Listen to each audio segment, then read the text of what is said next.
మీరు ముందుకు బాబు మీరు దూరం ఉండండి మీరు కొంచెం అందరూ దూరం పోవాలి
ఇవాళ ఈ ప్రోగ్రామ్ లో పాల్గొనటం నా అదృష్టంగా నేను భావిస్తున్నాను.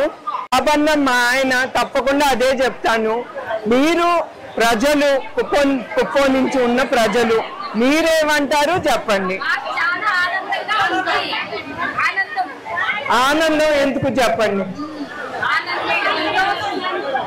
ఎందుకంటే మీకు త్రాగే నీరు, మీ పంటకి ఏ కరువు లేకుండా మన బాబన్న ప్రజల కోసం ఆలోచించి ఈ నదుల అనుసంధానం చేసి ఆయన ఎంత దూరదృష్టో ఆయన అవన్నీ ఆలోచించే ప్రతి ఒక కుప్పం నియోజకవర్గానికే కాదు యావత్ ఆంధ్రప్రదేశ్ లో ఎస్పెషలీ రాయలసీమకి నీరు అనేది ఎక్కడ కరువు అనేది ఉండకూడదు.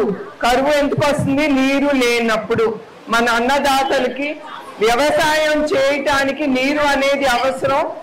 దానికోసం ఆయన ఇంత ఆలోచించి కుప్పంతోనే కాదు యావత్ ఆంధ్రప్రదేశ్ కూడా ఈ నీరు పారేటట్టు ఆయన తప్పకుండా ఆలోచిస్తున్నారు. ముందుకి ఆల్రెడీ తీసుకెళ్తున్నారు, మనం అందరం చూసాం.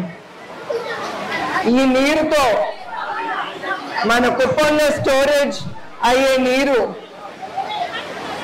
చాలా ఎక్కువగా ఉంది. అది మనం సంతోషం పడే విషయం. సో చివరికి బాబన్న గారు మీకోసం కుప్పం కోసం ఆయన చాలా ఆలోచించి చాలా ముందుకి తీసుకెళ్తున్నారు. ఇప్పుడే మీరు చూశారు కుప్పంకి 6 ఇండస్ట్రీస్ వస్తున్నాయి. ఇండస్ట్రీస్ వస్తే ఏమవుతాయి మీరు చెప్పండి. 7 ఇండస్ట్రీస్ వస్తున్నాయి. 7 వస్తే మీరేం లబ్ధి పొందుతారు. మీ బిడ్డలకు ఉద్యోగాలు దొరుకుతాయి కదా. వాళ్ళు ఇంకొక దూర ప్రదేశానికి వెళ్ళక్కర్లేదు, ఇతర రాష్ట్రాలకి వెళ్ళక్కర్లేదు ఉద్యోగాల కోసం. ఏ తల్లైనా బిడ్డలు తన దగ్గర ఉండాలి అనేదే కోరుకుంటుంది. అందుకే ఆ ఆలోచనతోనే మన చంద్రన్న ఈ 7 ఇండస్ట్రీసే కాదు టూరిజం డెవలప్మెంట్, దాంతో మీకు డబ్బులు కూడా వస్తాయి, దాంతో మీరు లబ్ధి పొందుతారు. ఇక్కడ ఉండే భూములు చాలా ప్రైస్లు చాలా ఇంక్రీజ్ అవుతాయి.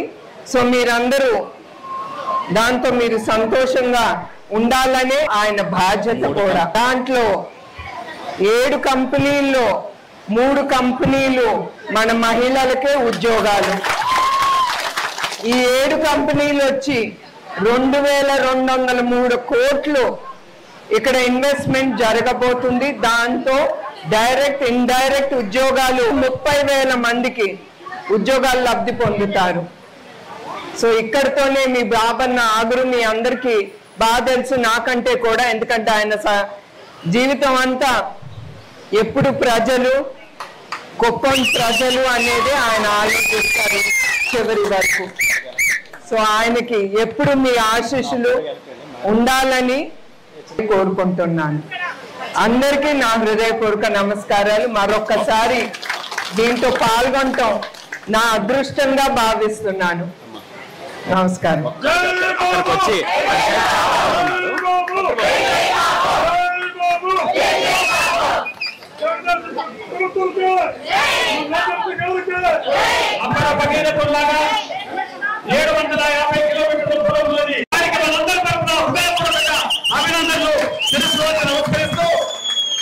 మంచి కార్యక్రమాలు చేస్తున్న నారా చంద్రబాబు నాయుడు గారికి మనం ఎల్లవేళలా కృతజ్ఞతగా ఉండాలని చెప్పి మనం అందరూ కూడా ఆయన యొక్క బాగుని చూడాలని, ఆయన రాష్ట్ర ముఖ్యమంత్రి కాదు దేశ ప్రధానమంత్రి కావాలని మనం అందరూ కూడా పాటుపడాలని మీకు సవినయంగా తెలియజేస్తూ అమ్మగారికి మనందరి తరఫున హృదయపూర్వకంగా నమస్కారాలు తెలియజేస్తూ కార్యక్రమంలోకి నిర్వహిస్తున్నాం.